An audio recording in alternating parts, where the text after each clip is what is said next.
Hello, welcome in. It's the PHNX Cardinals podcast, your premier Arizona Cardinal podcast. Like and subscribe. Johnny Venerable, Brack live here at BetMGM Sportsbook, the Great Lawn, State Farm Stadium. Vibes are immaculate. We are less than a month away from the start of the NFL season, and we're out here right now, our home every single football Sunday. It's a kind of just the calm before the storm, as they would call it. I think we're yards away. Is that the Sodfather Jr. there, the guy that cooked up the grass from the Super Bowl? You joked that he had been demoted. We are, though. We're legitimately yards away from some Arizona Cardinals groundskeepers, and they're working on the Great Lawn because just as important as the playing surfaces inside the stadium is out here, as we're going to be tailgating each and every Sunday, including away games, making sure the footing for you all is superb. It's elite. It's always elite over here at the BetMGM Sportsbook, but we're going to figure out, which Arizona Cardinals are trending to elite status, or maybe just capable of playing NFL downs for this team, and then which are trending out of the favor of coaching staffs and fans alike. I love the vibes in the chat already. Chase saying, looking forward to a great show. You and me both, my man. Hit a like on this video. Been a lot of noise surrounding the Pac-12 today, and then mixed in there, we got a little baby nugget. The Arizona Cardinals, they signed somebody here on a Football Friday. The Cardinals are off, but not Monti Ossenfort. The first, real addition of note since free agency, a little bit post-draft. The Cardinals have added to their backfield, signing veteran running back, 27-year-old Marlon Mack, presumably, Bo, in my opinion, to back up James Conner. Yes, it certainly feels like that's some experience, just like Pat Elflein. It's interesting, he signed the day before the team reported to training camp. Yeah. And he's already working with the twos as at the center position. And I think that Marlon Mack will they're going to ease him in, and then I think he's going to make a quick rise, a quick ascent up the depth chart. And just because he has all that experience, he's a guy that has over 3,000 yards from scrimmage. He has 24 touchdowns in his career. He's played big boy football before for the Colts and most recently for the Broncos. You have to like it. You like the addition. They needed a little bit more experience in there. I think it's a bit naive to say, hey, we're going to move forward with just James Conner and Keontae Ingram. No, this adds another body to the room and some much-needed running back depth. Yeah, I had to look it up where he was last year. He was with our friends in DNVR with the Denver Broncos, and you pointed it out, Bo, he had a good season last year in limited play. It's easy for me and everybody else to say, why wasn't this Kareem Hunt? Right, Drew Petzing had Kareem Hunt in Cleveland, somebody who's still available, the same age, 27 for Marlon Mack, 27 for Kareem Hunt. But then, you look at the numbers for Kareem Hunt, not great last year, and he was a little bit banged up. Whereas Marlon Mack, he had that great season, right? Came out of nowhere, 1,000 yards, then he tore up his knee and really never got another opportunity to re-solidify himself in Indianapolis. I thought Ossenfort played this beautifully. They sniffed around some backs in the draft. They liked Tank Bigsby. They had a couple top 30 visits, but they didn't pull the trigger. We always felt like there were going to be opportunities to upgrade this backfield, in part because just the number of backs available and the fact, sadly, running backs aren't making a lot of money. And as much as I like James Conner, I think it would be foolish to sit here and say he's ready for 250 touches this year. I think the sweet spot, 175 to 200, and then you supplement. That'd be pretty ignorant, wouldn't it? You think so? Last year he had, if you pull up James Conner's numbers. Look, if he could stay healthy, but he's just, what do you have? He had a career high, 15 games last year? 183 rushing yards, or rushing attempts last year in conjunction, so over 200 total touches last year. I think that's realistic again, but I don't think, I'm with you. I didn't think it was realistic for Keontae Ingram to be expected to carry the workload along with him. Now, he could surprise us. He could say, I'm going to stiff-arm Marlon Mack out of this discussion, and I'm going to have a great preseason. Very possible. But I feel like with this addition, they wanted somebody, to your point, with NFL starting experience. Yeah, guys that have experience. Once those rush lanes open up, they're not dancing going east and west. They're going north and south, and they're helping putting the offense in second and manageable, third and manageable. They're able to kind of be versatile. I think Marlon Mack has shown the versatility, over 500 receiving yards and 3 touchdowns as well, catching the ball out of the backfield. I think that he's a good complement at a very affordable price. This didn't break the bank by any means. And maybe Kareem Hunt's holding out hope that a team that has higher aspirations than the Arizona Cardinals in 2023 is going to come knocking at the end of training camp, and he doesn't have to take the wear and tear on his body, and he can just go immediately become, the just a compliment to the bell cow, or maybe even the bell cow of a team that has a back go down between now and the start of the season. I don't know. Maybe that's the thought process for Hunt. But I just didn't. Once the offseason kind of progressed and nothing kind of came out on Hunt and him having maybe a reunion with Drew Petzing, who were both in Cleveland last year, I just didn't think it was going to happen. I think he was probably like one of those guys. He's like, I've been to training camps. I've got my resume. If somebody wants me for the 2023 season, I don't have. I can kind of savvily, like, I can sit here and just kind of wait for that to come to me and then start the season fresh. Yeah, Jose in the chat, getting old sucks. Past the Four Peaks. Love that, brother. We got two tall Four Peaks right here. Right. Absolutely love to see that. Chase in the chat, I agree with this. If Connor gets hurt, you can rely on Mack to carry the workload, to carry the load. I think the Cardinals, I think there's a chance they keep all these backs of note. I think Corey Clement maybe could be the odd man out, but then again, Gannon was with him in Philadelphia. I disagree with that. I think he's pretty well entrenched. So you think that this affects Keontae Ingram more than anybody? No, potentially? No. I mean, when I admitted yesterday on the show that I was standing there at practice and they pretty much had the status quo for the running back room throughout the offseason, right? Yeah. I mean, it was pretty.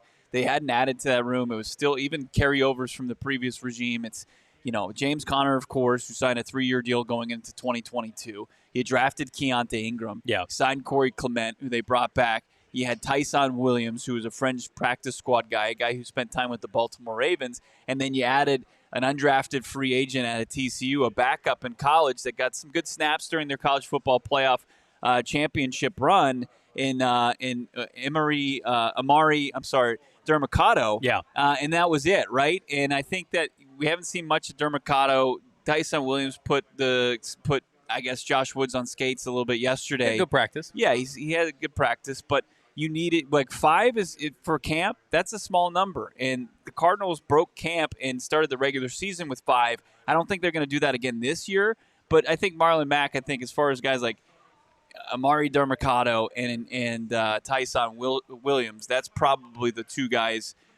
Probably both of those guys are going to be out. Yeah, this is just smart business by Ossenfort because, again, like, is this partially to maybe get them through the preseason, too? It's like you got to have bodies to get through these next 3 games. I was going to agree with Arizona's Animals comment here. He said, well, my dream of selecting Jahmyr Gibbs was taken by the Lions. Backs were overdrafted in this draft. I think that impacted the Cardinals' ability to add one. But then he threw shade at me, saying, get a smaller glass for Johnny. That's too much for him. I will finish this by the end of the show. He needs a nipple on that thing. Oh, Jesus Christ. I may not chug it. I'm going to enjoy it responsibly here on my Four Peaks at BetMGM. By the way, if you guys have an opportunity, come out, hang out, BetMGM, Bags Tournament later tonight, Cornhole, starting, I think, at 7:30. You want to come out, hang out. Great vibes here at the Great Lawn. Basically, if you haven't been out yet, because I know a lot of people were messaging me today like, hey, where do we park? What do we do? It's easy as there's a huge-ass parking lot that you can come park here, have a good time, and I'm guessing the same's going to be said, Bo, for when we're here on game days, maybe watching Marlon Mack score touchdowns. Who knows? Yeah, it's certainly possible. And when you talk about, like, the state of the running back position, like the top backs in the league who, their earning potential is certainly in danger, and they feel like, they're disrespected, and as much as those guys are, kind of the vocal point of a lot of offenses, and then they don't get paid as such, and they're, down the depth chart as far as where they're making their salaries and how it hits against the cap.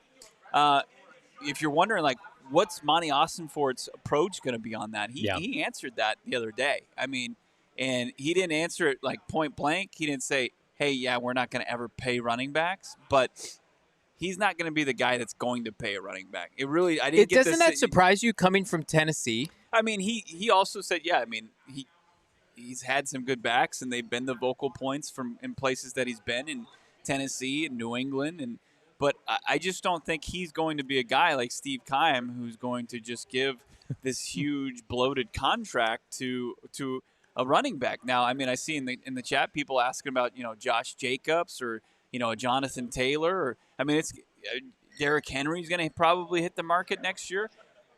I just don't think he's going to go out there and be the one to go give them, like, be the exception to the rule and say, hey, yeah, I've got $80 million in cap space, so why don't I throw a few shekels? He's going to be very frugal as far as how he spends his dollars, and he's going to spend it on premium positions. Yeah, it's not going to be running back because just unfortunately, teams aren't paying running backs. He's not going to be the guy that change and go against the grain. Yeah, I'll answer my own question. Like, Ossenfort came from Tennessee, but where was he at before then? He was in New England. And outside of a Sony Michel draft pick early on, what Belichick famously do, he takes, backs from other teams, mid to late rounders, and they make them productive, right? And so I like this strategy. I don't dislike paying running backs. I think, give guys what they deserve, what they earn, but at the same time, if there's any team that needs to be frugal at this position right now, it's the Arizona Cardinals. San Francisco can go out with their loaded roster. They're not paying anybody. They're starting a 7th-round rookie quarterback, and they can pay Christian McCaffrey. Like, you can splurge, right? You got a surplus, you can splurge. You got a little extra cash, go nuts. The Cardinals right now, I don't want to say they're clipping coupons, but they're putting their money away. They're putting their money away. They got a Roth. They got a 401k, right? They're not going, to the mall. They're not, shopping for, expensive, luxurious, fine leather coats and jackets and handbags, right? They're being smart. The running back position in the NFL right now is in a little bit of an epidemic where these guys want more money. They met together, and it's like people are arguing, well, you're paying James Conner $10 million. I think Ossenfort was proven early in this offseason by James, like, we can handle that for one season. Yeah. Is that going to be the norm for him? Absolutely not. Right. He's not going to be the one that's going to strike the deal with the guy that's, entering his year 26 season, and he's going to be getting this start 3-year contract. I just don't think that those days, I mean, there are exceptions, right? Derrick Henry forced the issue in Tennessee by showing that, he's a freak. He's an absolute freak. Size, athleticism, his ability to show that he's not going to have kind of hit that wall and, his production's going to fall off a cliff. I mean, that there, even with like a bunch of talented backs in this league, there's only one Derrick Henry. And if they get one of those guys, if they draft and develop a guy, I don't think, I wouldn't say that they probably want to keep him. Yeah. Yeah, absolutely. Cardinals are going to add a back next year, and we're going to let the chips fall where they may in 2023. I still hope Keontae Ingram surprises, but I was surprised to learn of this news today. Yeah. And I was surprised it was Marlon Mack. But then again, you look at his statistics, you look at his numbers, somebody that was super productive last year when he got more than 3 carries in a game, 3 carries, 5 carries, 4 carries, all over 5 yards per touch. His best game last year, not coincidentally, against the Arizona Cardinals, lighting up Vance Joseph's defense. 5 carries, 37 yards, 7.4 yards per carry. So his signing today, that brought me back. I cut a couple clips from Marlon Mack in the second half, and if you remember, like, Colt McCoy went out of that game. Yeah. And the Broncos' offensive attack, led by Brett Rippon, the quarterback. Yeah. Remember that epic battle between McCoy and I blocked Rippon? that out. Right, I have no memory of that. Thank God. You need your that space in your brain for far more important things than that. But Marlon Mack was very he was pretty important to that comeback. It was him and Murray, and Marlon Mack had a touchdown and he had a big 17-yard run, and he was just part of gashing Vance Joseph's defense. Isn't that funny? Like, who was healthy for the Cardinals that day? They had J.J. Watt. He had 3 sacks at the half. They had Zach Allen. They had Zaven Collins. They had Isaiah Simmons. That was the meat, the middle of your defense, and you couldn't stop. And that's not an indictment on the players. It's an indictment on the coaching. Allen. You don't think they had Zach Allen? I think he had already gotten hurt that game. The point remains the same, is the Broncos' awful offense that couldn't do anything lit up Vance Joseph's defense, and they couldn't stop a nosebleed that day, especially in the second half. It was an embarrassment, and now maybe, who knows, maybe Ossenfort was watching the tape of that game to see who's worth keeping around, and he said, hey, Marlon Mack looks pretty good. Should we bring him in? Should we have a visit? Because I was searching this morning, Bo. I could not find a connection with Mack and the Cardinals that made sense, like Dave Sears, Ossenfort, Gannon, Petzing. What do you mean, Indy? They were all in Indy at one point. Yeah, that was a while ago. He was in 2019 when he was busting out for the Colts. Was JG the secondary coach for that team? No, I guess that's it. That was a while ago, though. It was. 4 years ago. That's the concern about Mack. I mean, what does he have left in the tank? And you get that sample size. And it's like, I know you're going to have $80 million in cap space potentially next year. But, I've got this.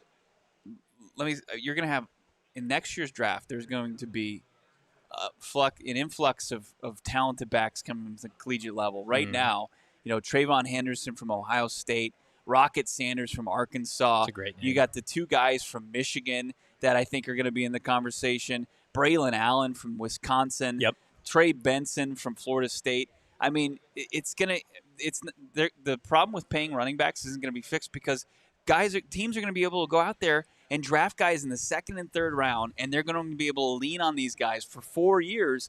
And that's why I say, like, it'd be exciting to go out there and get Josh Jacobs, but why not go get a Rocket Sanders or Trayvon Henderson, lock them in for 4 years, and you're not having to commit all that money, all that guaranteed money that you would have to a Jacobs, to at the end of his career, Derrick Henry or Tony Pollard. I think is going to be a free agent at this point next year. So I would much rather them use one of their 11 picks, 6 within the first 3 rounds, on one of these very talented backs. When's the last time a back contract has aged well? Like maybe Derrick Henry, but a lot of people would argue like that limits what they can do in the passing game. They traded A.J. Brown. They're like, no, we're going to go with Derrick Henry. It's just like that's not where the league is anymore. Now, I do think like what you're going to see with McCaffrey, what the Lions are projecting to do with Jahmyr Gibbs, like that's the league now is can you have a back that can catch 30 to 40 passes? Can they be all-purpose, 12 to 1,300 yards from scrimmage, be effective in the red zone? Like that's the ideal scenario. And I do think looking at Marlon Mack, like he can catch the ball out of the backfield. I posted a clip on my Twitter today taking like a 60-yarder to the house against Kansas City. Look good, catch and run. Again, I know people are like, you're grasping for straws here.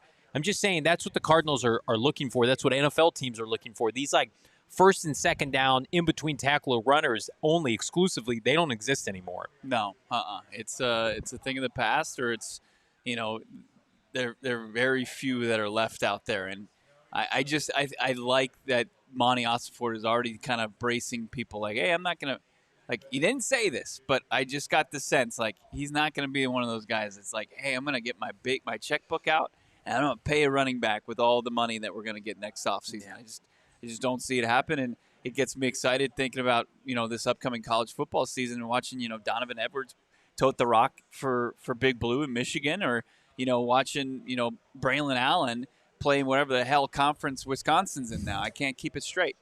It's the Big Ten. Yeah. This team, I think, is going to have a turnover of skill players, and we're going to see who remains. We got Trey McBride rocking the DMVR tee. Right. Once upon a time from Colorado State. Couldn't tell you what conference they're in right now. But you teased a fun story yesterday. Before we're going to talk about who's trending up, trending down for the Arizona Cardinals. We couldn't get to it yesterday. You told me it off air. It's too good not to share. And it has to do with our beloved JG. So I'm going to set the scene for you, Bo Brack.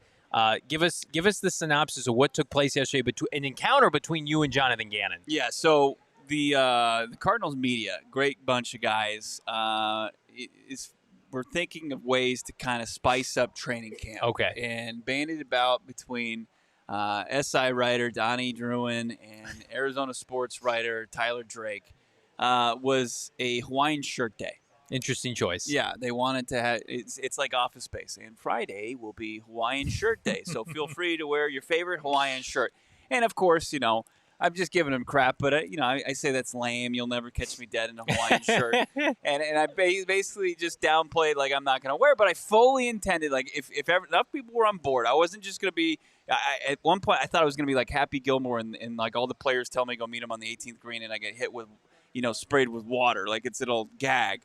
Like they were just trying to get me on board and then leave me out to dry. But no, so yesterday hits.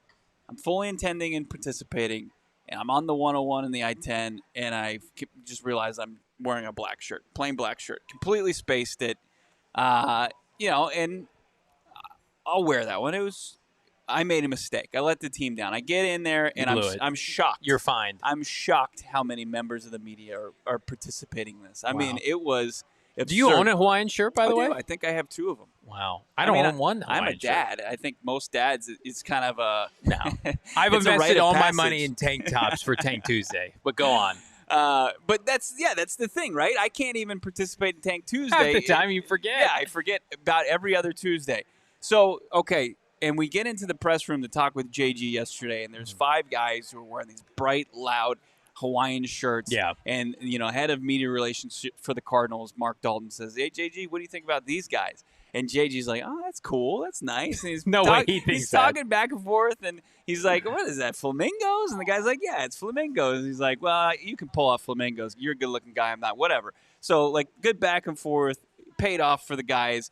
I felt like I was on the outside looking. You were left I'm out. in the Yeah. rain, and Yeah. I'm just like, "Oh, I wish JG was saying I was a good-looking guy in a flamingo Hawaiian shirt." Times are tough. Anyway, we go back up to the press box, and then we come down for practice. And I'm about 30 yards from Jonathan Gannon. He's just watching the team warm up and in the end zone. And he turns around and he goes, "Hey, Bo, where's your shirt?" And where's your effing shirt? Well, and he comes up to me. Yeah. And he's seriously like, "Where's my?" He's like, "Where's your shirt?" And I said, "Coach, let the team down. And if I ever ask you about accountability, you bring up this day because I blew it." You did. And we sat there, and Donnie Druin of SI, he told a non-truth and said that I was never on board the entire time. Wow. And Jonathan Gannon not only holding his players accountable, his coaches accountable, his training staff accountable, he's holding members of the media accountable and asking where my effing shirt is. Great. It's a great story. And that's why Jonathan Gannon's the best, because he belittled Bo in front of everybody during an open practice, and I wish I could have been there to see it. What do you think about this Arizona animal? Punishment should be wearing a Hawaiian shirt every media session from now on. Oh, God. I got to dress like Andy Reid for every media session. I got to wear Tommy Bahama. Listen, I think I was there last Saturday when they talked about it. I'm surprised it came to fruition. There's 0.0% chance I would have remembered either. Yeah. Did you ever consider pulling off on the interstate and going into a Target and buying a shirt? No. I'm not one to make excuses, but I have a valid excuse. My car was in the shop yesterday. My wife and kid were driving me to You had a practice. birthday. Yeah. It was like we're carpooling as a family.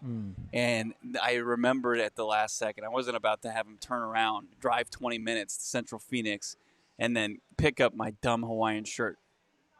It's all right. I got this Trey McBride. I remember to wear my homegrown Trey McBride, Colorado State, right before I crap on him here on this show. No, we wore PHNX gear on this show, not Hawaiian shirts. Thank you very much. We also gamble and wager with our friends right here at BetMGM. Again, how many times do you need to hear it before you get out here and party with us? BetMGM, the sportsbook, great lawn at State Farm Stadium. Again, I'm an arm's reach away from the front of the stadium. We're ready to party with everybody here in the chat, all of you subscribing, watching every single football Sunday. I had somebody ask me the other day, so what's the deal with away games? Are you guys going to do that remotely from the studio? No. We will be here, home and away, week 1 against the Commanders. Myself, Bo Brack, maybe some special guests that we're going to be able to divulge on later down the line.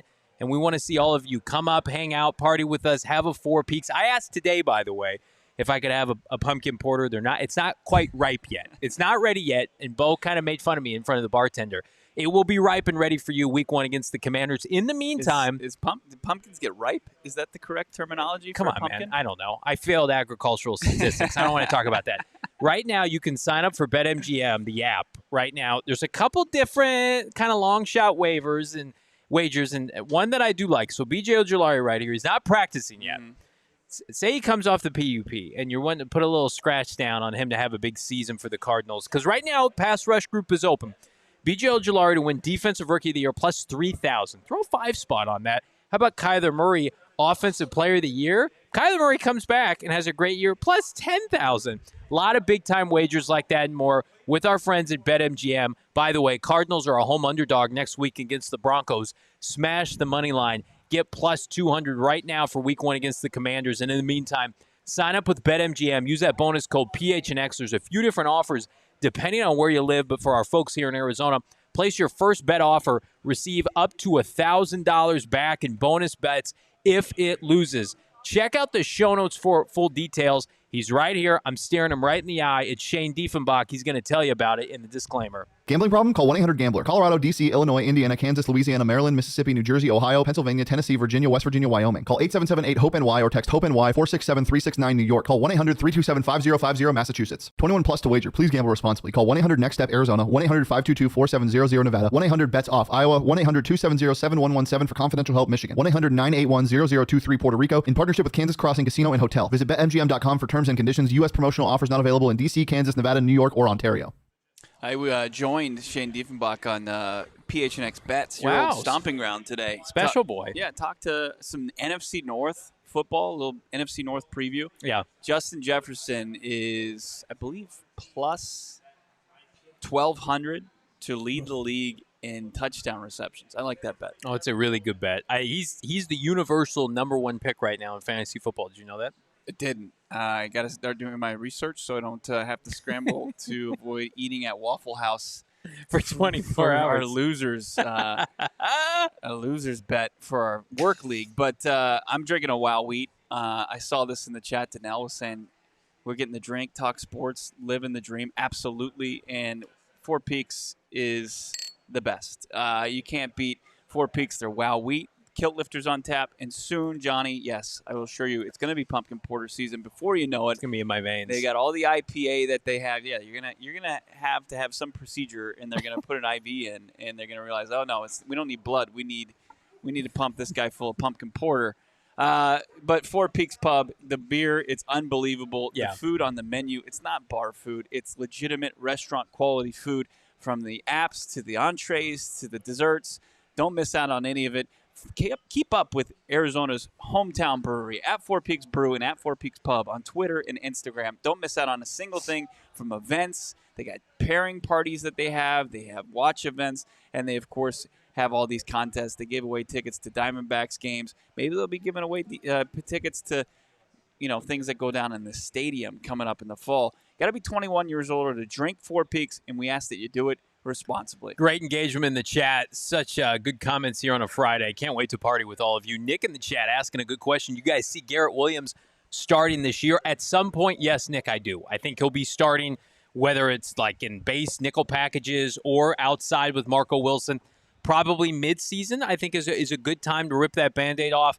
But he's got to come off PUP first, and I think that goes perfectly into our transition, trending up, trending down for the Redbirds right now. We've got about 2 weeks of training camp under our belt. Who's impressed and who needs to step up for this roster? Let's start first with trending up. Bo Brack, what have you seen and who do you like from this team 2 weeks into training camp? Yeah, let's take a look at mine, and you're going to see Chris Barnes. You're like, Chris Barnes? He made this list? Yes, he did. He's a guy that's vying to be one of the actually starting linebackers on this team. When you think about Kazir White, of course, I think that he's a guy that's entrenched at that position, but who's going to play next to him as the off-ball linebacker? Not going to be a guy getting after, of course, the quarterback. That's more reserved for your outside linebackers and a 3-4 setup that Jonathan Gannon and Nick Rollis have been showing a lot of in training camp. Chris Barnes is made a bunch of plays in training camp, and I think they're trying to decide between him and Josh Woods. Now, a couple of them have been making some plays, and both have had some key picks in training camp and scrimmage. But I think Chris Barnes, he's got the resume. He played some big downs for the Green Bay Packers before suffering some injuries and being kind of just seeing primary time at special teams. But I think Chris Barnes is working his way back into starter caliber snaps for the Arizona Cardinals team. I saw Cam Thomas. Somebody asked in the chat, what have we seen from Cam Thomas? Cam Thomas, ho-hum, he's only probably your best pass rusher right now for the Arizona Cardinals.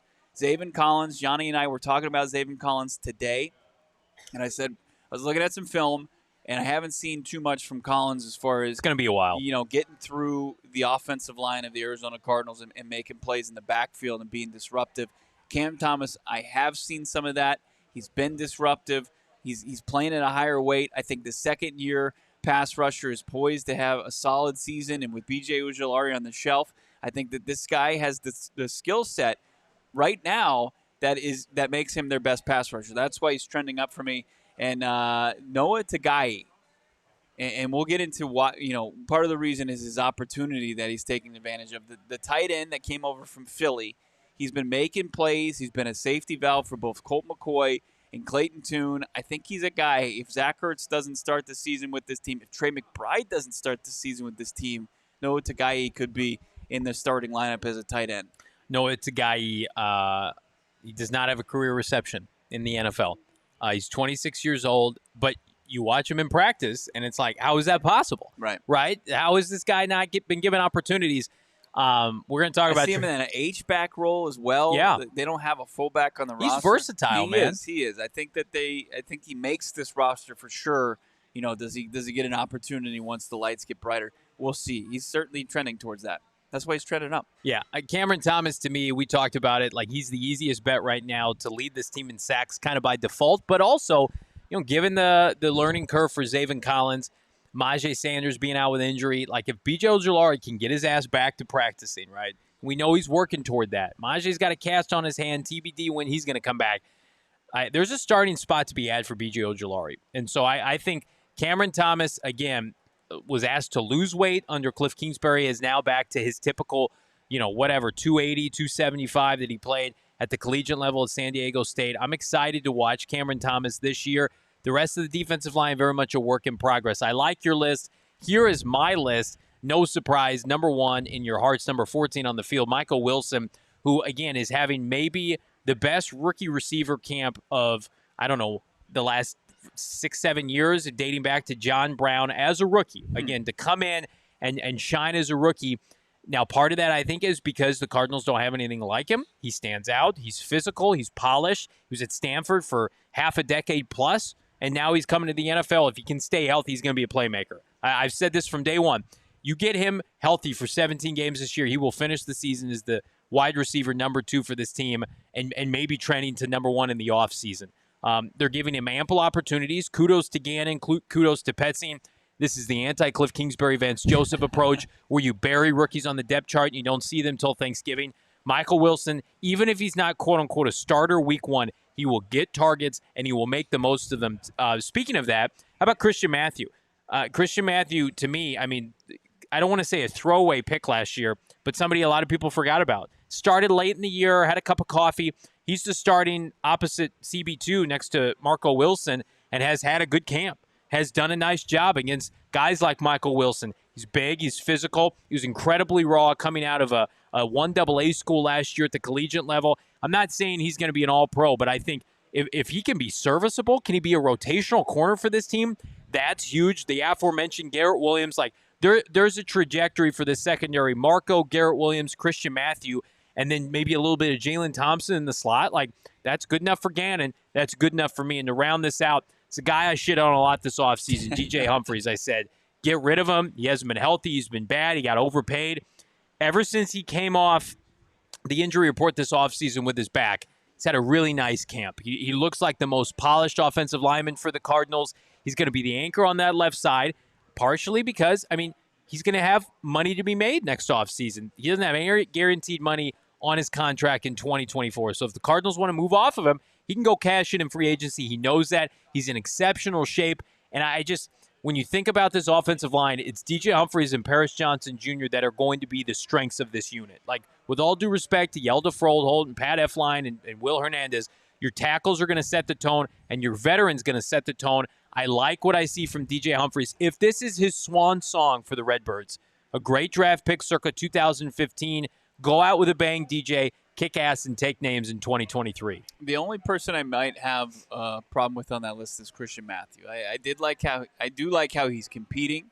I think that Christian Matthew is doing well against maybe inferior receivers, but when the receiving and route running, once they go up a level, he struggles. Like when he's going up against Michael Wilson, we've tweeted out where Michael Wilson is just beating him. I saw a clip where he stepped in front and slapped the ball away. I also think, let's give him some opportunities to play. He didn't get to play last year. Here's the thing that, and I didn't realize this, and it might have been a Twitter user that had pointed this out, and I wish I could give credit where it's due. He's 26. Yeah, he's old. He's not like a spring chicken. He's not like, hey, here's this project and he's raw. He's tall, right? He's tall and he's added some weight. They're gonna play him, and he though. looks better. Yes. When people talk about Garrett Williams, I think that's why Garrett Williams finds his way in the lineup as soon as he's ready to go. I don't think they'll hesitate because I think he immediately becomes one of your most viable options there. Nick Rallis said this week when we talked to him, he hasn't determined anything as far as his cornerback room goes. And I think, Marco Wilson obviously is your most talented guy and most proven commodity there, which is crazy. And it's also true. He's having a good camp, though. And I think Christian Matthew gets the edge just at a youth because 26 might be old for a second-year player, But, compared to Antonio Hamilton, I think he's got a little bit more spring to him than Ham. We allowed to say this. We have seen Garrett Williams in the building. Garrett Williams looks close. And that's all we say. He looks good. Yeah. And his ceiling is infinitely higher than Christian Matthews. But Christian Matthews was not on my radar to be on this team this year. I mean, you're a 6th rounder for the previous regime. Go ask Marquise Hayes at what that's like right now, buried on the depth chart. Like, for him to at least be out there starting for a position. And just as a wide open position, right, too, from left guard to the corner. Second, CB2. Yeah. And that's Gannon's bread and butter. He loves cornerback play. He loves defensive back play. So you see 35 out there. It's like, well, good for this kid. He at least is going to be in the mix. And he's elevated over somebody that we're going to talk about here in a little bit to at least be on the roster and have. If Christian Matthews plays out his entirety of his rookie contract and he's a spot starter at corner and a special teamer, that's a success. That's what you want as a contributor, as a 6th rounder. We're going to get to who might be trending down. Is there anybody that we missed that you want to highlight quickly? I think as far as 6 guys trending up, and they were all different names, we didn't have anybody match up. I almost put Michael Wilson on this list. But you knew I would do it. Well, no, did you put Michael Wilson on your He was list? my first one. Oh, okay. Doesn't even pay attention. Get this guy out of here. Too many wows. I apologize. And I'm thinking about winning in cornhole later. Okay. Just the competitor in me. You won't make it to cornhole. But I just think that Michael Wilson it can't. I don't want to downplay it anymore. I mean, I know that Petzing says he wants to see him play press. He'll smoke it. So far we've seen that when the pads went on and when things got more physical, he showed his physicality. I just think, much like Greg Dortch at this time last year, the things that you're seeing in camp are going to translate to the playing field. And I just think that it can't be downplayed at all. I know people are holding their breath because – Don't say it. What? No, just because it's so often people get hyped up of what they see when they're wearing shorts and it's the Pajama Olympics and all that. But I think that he's going to be a legit player for this team. And with kind of like the wide receiver room being in flux, I think that there's going to be a ton of opportunity for him to grab a hold of him. AZ Heat 85, you would think Garrett Williams will be back any day. Same with B.J. Ojulari. I mean, Williams tore his ACL last October. We've seen Garrett Williams. He looks really good. And he was polished at Syracuse. He looks polished right now. He's going to take one of these jobs at some point when he's able to catch up. And then B.J. Ojulari is entering right now a position group in flux. Like those 2 kids, along with Michael Wilson. I mean, you're going to turn around and the first 4 picks of this draft are all going to be either starting or playing significantly, and that's exactly what you want. And that's what you didn't get from the prior regime, and you absolutely love to see it. What you don't love to see, some of these guys trending down. We're going to get to that here in a second. But first, I want to tell you guys about FOCO. We've always had their back. They've got ours. FOCO, one of the leading providers of the coolest premier merchandise, Arizona sports, toys, collectibles, accessories, apparel, you name it. I got a jacket. I got a J.J. Watt bobblehead. Check them out at FOCO.com. We're going to save you a little cash. How about 10%? FOCO.com. How about that bonus code PHNX on anything non-presale? So go check it out. They got bobbleheads. They got gift cards. They got collectibles, novelty items. You've probably seen them before. It's not your brick and mortar garbage, though. It's the real deal online retailer for some of the most unique premier items in all of sports. That's FOCO.com, promo code PHNXpo. I was so bummed. I was about to make the purchase of a Paris Johnson Jr. bobblehead, and it's sold out. But FOCO is going to keep me up to date. Yes. They'll email me. Yeah, become a part of their email list, and they'll let you know when all the stuff that you want becomes available. Got to talk about OG's Brands. Of course, OG's Brands, phenomenal Arizona cannabis company. Look at this bracket behind me. That's elite, and so is OG's Brands. They got the multi-flavor bags. You got the creams, you got the fruits. Figure out which one is for you, or if you just like those mixed bags, take advantage of that. At ogsbrands.com, take a look at their full product line, including their sleep time gummy and so much more. ogsbrands.com. Follow them on Instagram. Follow them on social media at ogsbrands on social. You got to be 21 years old. Of course, you can find them at your local dispensary. The GM, Saul Bookman, now joining us with a big poster. What do you have for us, Saul? Guys, this is the actual bracket for tonight's championship tournament. Are we a 1 seed? Sure, if you want to believe you're a 1 seed. Let's see where sure. we are, though. You guys, what was your name again? Team Elite? Team Clayton Tune? No, you definitely aren't that. You're playing somebody in the first round. That's all we need to know. But we have a few open spots, like 6. So if you show up, you can walk up and play. Yeah.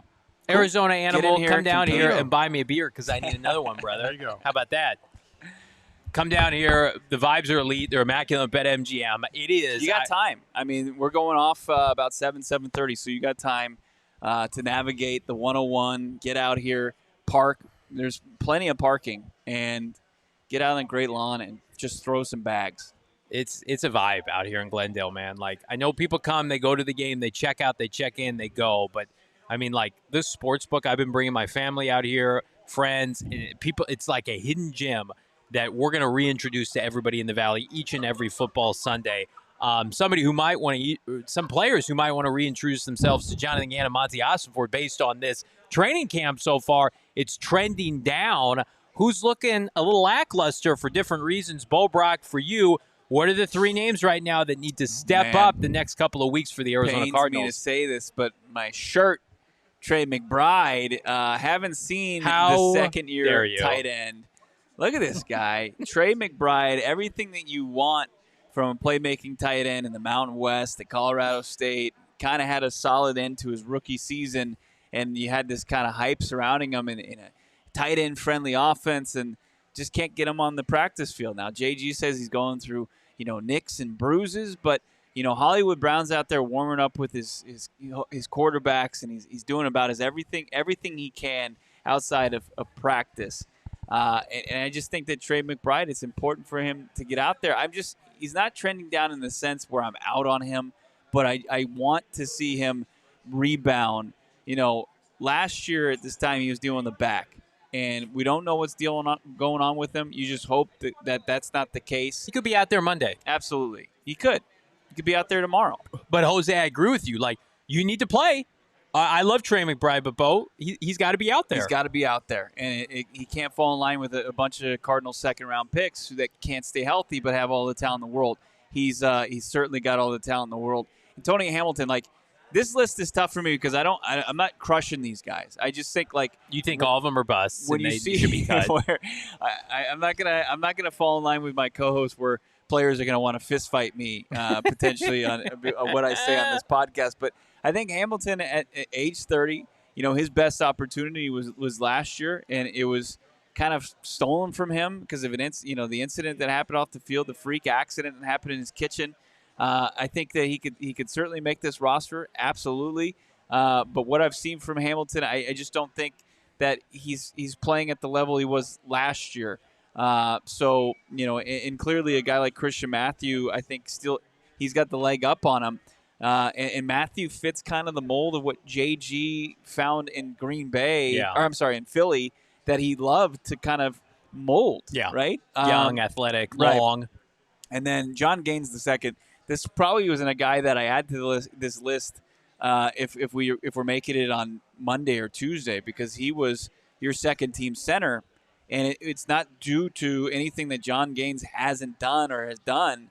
It's more that Pat Elflein is somebody that has the most experience at center and has just jumped up the depth chart to the second team center. And Yelda Frodeholt is a guy that needs to make sure he's got to hold on. He's got to scratch and claw his way to the start of the season as the team's starting center.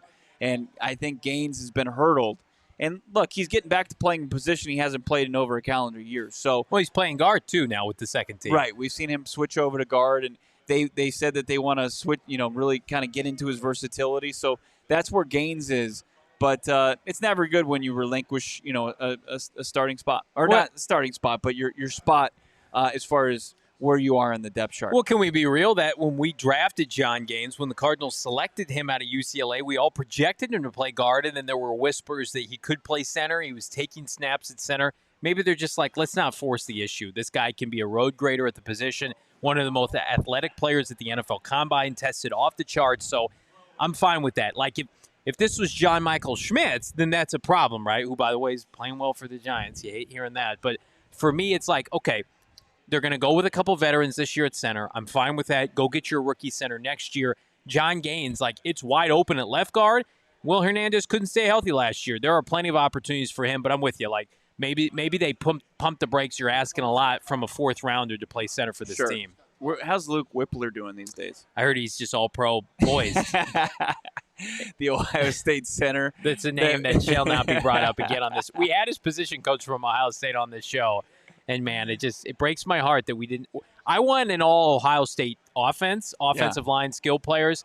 We're going to get close when this team drafts Marvin Harrison Jr. But I mean, the offensive line to me is interesting because the three interior positions are under a microscope because it could go a bunch of different ways.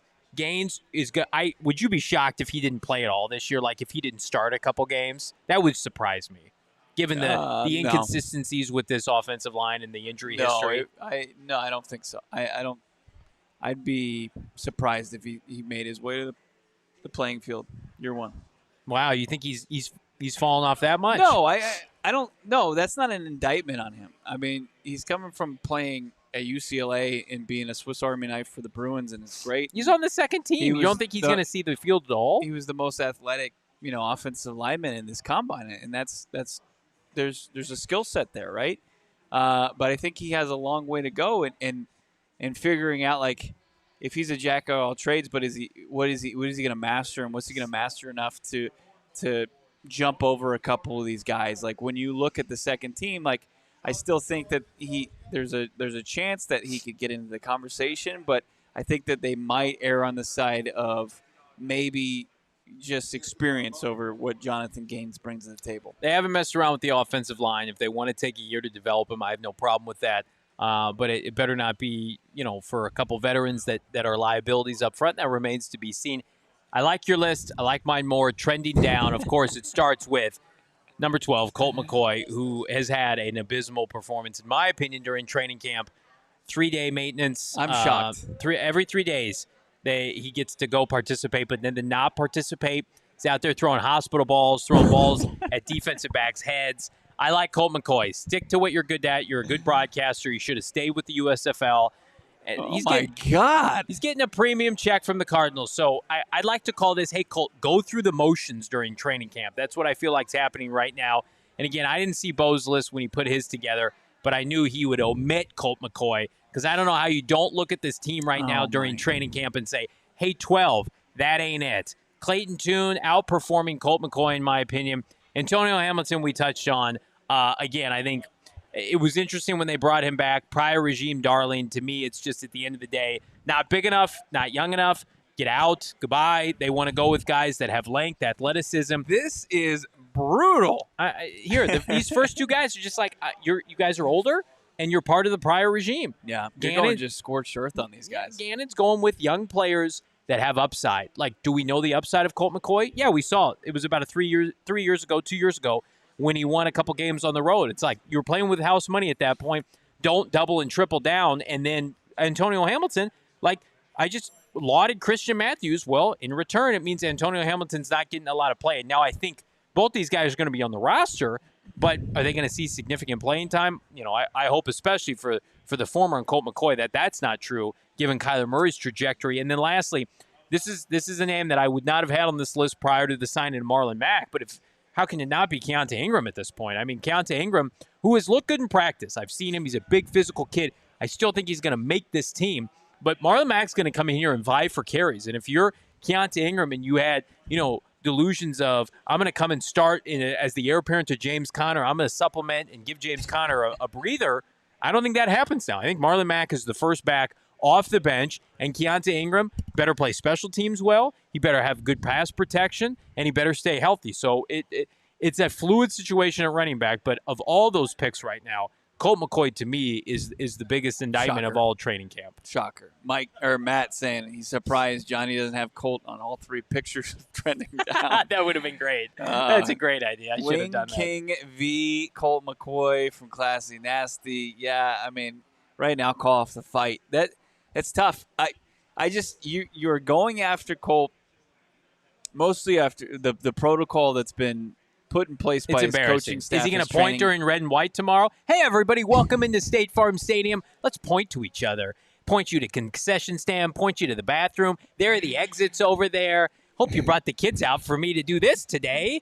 All right. Kyler Murray can do that. Why isn't Kyler Murray in just doing that? It's embarrassing. He's 37 years old. Like, do better. DTR last night, we were texting about it. DTR, who met with this team at the Combine, Dorian Thompson-Robinson, played at UCLA. He's running in touchdowns last night, throwing touchdown against passes. Fourth and fifth stringers of the New York Jets. DTR, Clayton Did you Tune, see how rookie quarterback battle would have been so elite. Did you see him in the most meaningless preseason game they play all season? Did you see that? Did you see the guy that lost to ASU last year? Didn't he? Or U of A? I apologize. No. Okay, he's lost to both the Sun Devils and the Wildcats in the last 2 seasons. Is that good? Is that good? DTR would beat the Commanders week one. He would not. He would throw a bunch of picks, and he would run himself into a bunch of sacks. It's bad news. Bears. Don't talk about him like that after his big night. He met with the Cardinals. Why couldn't it come to fruition? That's all right. I completely agree with Truman. You were cyberbullying Colt McCoy. Pump the brakes. There's a clip going around right now. It's not our clip, which is better. You had it on your Twitter. Listen, though, you had it first. My co-host took a really nice video of inaccurate Colt McCoy and gave it to me and said, "You post this." This isn't. It wasn't an inaccurate throw. Because I don't want to feed the narrative. It's a throw that it's a pass from Colt that hits a defensive back. Either he threw the wrong route or the guy ran the wrong route. I think we know which is true. Somebody from the stands, a Cardinal fan, took the same video. It's not as good as Jose, you don't mean that. Chris Strevler better than Colt McCoy. You don't mean that. Hey. Let's not say things we don't mean It's here. a conversation worth having. At least no, it's not. Chris could participate in practice. Chris Strevler couldn't complete passes when he got his opportunity. Anyway, people are running with this other video of Colt McCoy hitting DBs in the back, basically laughing at the Cardinals. Yeah. Colt McCoy is doing irreparable damage to the Cardinals right now, more so than anything this offseason. People are laughing at this franchise. Get him out. If DTR was with this team right now running around, people are like, oh, that's interesting. Cardinals are interesting. Colt McCoy, we know what he is, and we know what he's not. And I don't think right now he's not an NFL quarterback anymore. He's not a starring NFL quarterback I agree, Jack. It's going to be like, oh, my God, that's Colt McCoy's music, and he's going to come in. He's going to put a folding chair over Johnny's head. Wait, did you guys get like a timeshare together? What is going on with you and Colt McCoy? I think that the slander that you're slinging towards Colt McCoy you have to participate. It's heavy-handed. We just got done. I was objective about Trey McBride not practicing, so you need to be objective about what you've seen from Colt McCoy. What have you seen from Colt McCoy? Is he poised to just do well in the opener based on what you've seen? No, he's admitted this, that the offense is going through growing pains right now. That's one way to put it. They're installing a brand new offense, and they've got him in a protocol that I'm sure only the training staff is content with. And he's got to go out there and point to receivers when he's trying to pick up a new offense. That's embarrassing. That's embarrassing for the Cardinals that they're doing that. I love Jonathan Gannon. The previous regime put him out there to just get beat up. Why, though? Why, when you had an opportunity in March and April, didn't you just say, hey, Colt, calf, arm, neck, hey, head, Colt, let me just 37. We're going to write you a check, go away, and we're going to get somebody else. We were waiting on bated breath in free agency. Here's what I'll say. Go sign somebody with a pulse, not a walking corpse out here that's got a point every 3 days. Let's not put as much stock in the Hall of Fame game and training camp practices. It's been nice what we've seen from Clayton Tune. It's been really nice. I'm encouraged. But there's a difference between that, going out in the regular season, playing against real opponents, and having success. It's not playing in Canton in what's going to be your fourth preseason game when 3 teams play, so they played nobody, and saying, hey, he looked good. He looked great. Colt McCoy has won games in this league. He knows how to run and operate an offense. He knows how to get people in position for success. Because it's Clayton Tune, a 5th-round rookie, where we saw, in previous years, a 3rd-rounder, Malik Willis, can't hang. Desmond Ridder looks overmatched. Both 3rd-rounders. And you're saying, a 5th-rounder could do it because he played a lot at Houston. I just think that's naive. I've said from the start, it's not fair to Clayton Tune that we're having this conversation. Colt McCoy is your best option by default. Clayton Tune's your second best, and then you got two guys that are combined 1-16 starting at the NFL level. Get them out of here. What are we doing? I don't know. Camp arm. It's a camp arm. AZ Heat 85. I like this. I really hope there's some truth to Murray possibly being back week 1. I'd love nothing more for K1 to kick off the JG era with an emphatic win, picking Washington apart. Well, here's the problem with that. Today's August 4th, okay? The season kicks off September 10th. We're almost a month away, right? We're almost 30 days away. Kyler Murray needs to practice for that to happen, and he needs to practice soon. So I think he's going to come back sooner than people think. Well, but like Colt McCoy is in line to start against the Commanders right now. I was having this conversation with my Hawaiian shirt brother the other day. Oh, cool. In the press Thanks box. for the invite. And, when you think about Deshaun Watson, like he did get to play in the preseason, and then he had to be away from the facility with the Browns, I think until like week 8. Okay. And then when he got back, he couldn't practice. It's just like he was on the pup for the most part. Like he could do everything but practice. Okay, just stood around. So like before we saw Deshaun Watson hit the playing field, like he didn't have that many reps in practice, or I think maybe like the biggest difference was he got preseason action that Kyler Murray will not get. Yeah, I mean, so I don't think it's going to take that much. If you're telling me he could come out with 2 weeks of practice and be ready to go, I'm all for it. But I that's why I was a little bit confused. When you look at the alternative? Yeah, Colt McCoy's not practicing right now.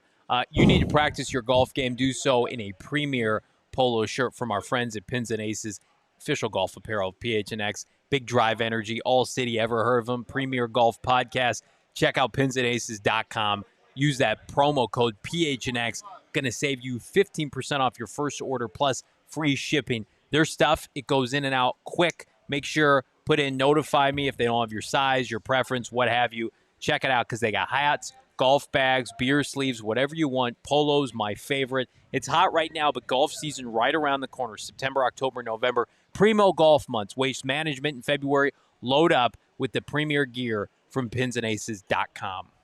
Tough to beat what's going on GoPHNX.com as we have Canton. We have the enshrinement of the next Hall of Fame class, and Don Coryell is going in. Yes. Way past due, right? And our guy Howard Bolzer has a fantastic article up right now, GoPHNX.com. If you're a true fan of this organization, you want to know the history of this organization, and Don Coryell is a big part of that.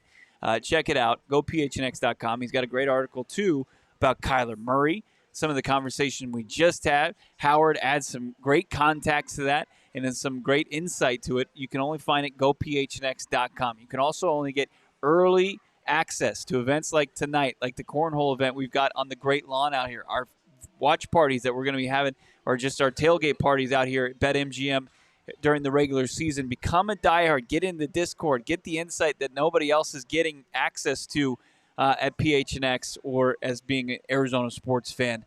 Become a diehard today.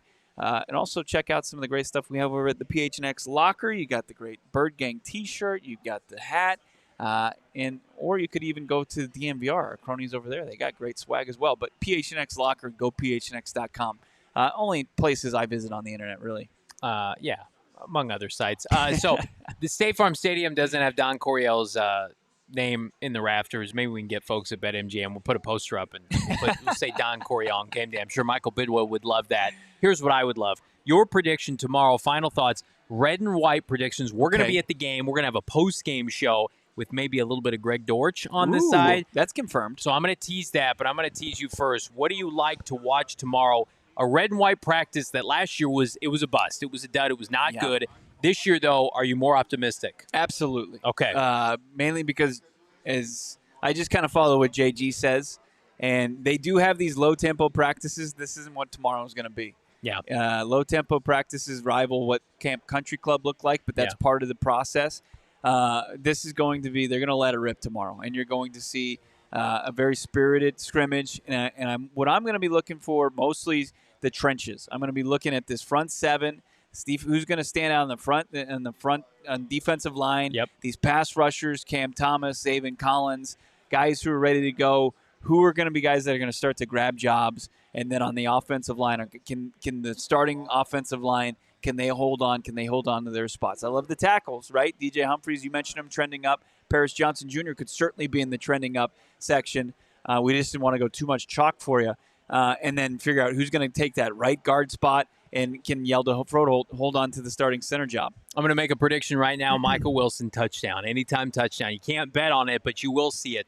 Michael Wilson, number 14, is going to find his way into the end zone tomorrow. I like that. During the red and white practice. I'm going to find my way to some nachos that are just to my right after this show's over. In the meantime, like and subscribe right now. Click that like button. Tomorrow we've got a very special post-game show. Myself, Bo Brack, from that place right over there, State Farm Stadium, with the one, the only Greg Dortch, number 83, will join us, Bo, for the first time. Can't wait to talk to number 83.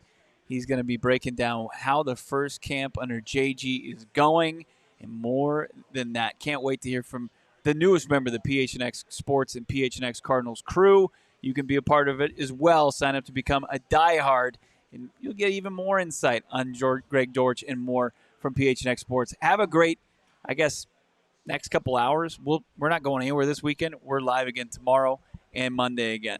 Have a great rest of your Friday. We'll talk to you soon. Hang on, Shane's saying something to me. Oh, we got the latest on realignment in college football. Our guys over at PHNX Sun Devils are going to break it down for you. Stay tuned. Don't go anywhere. Right here on PHNX Sports.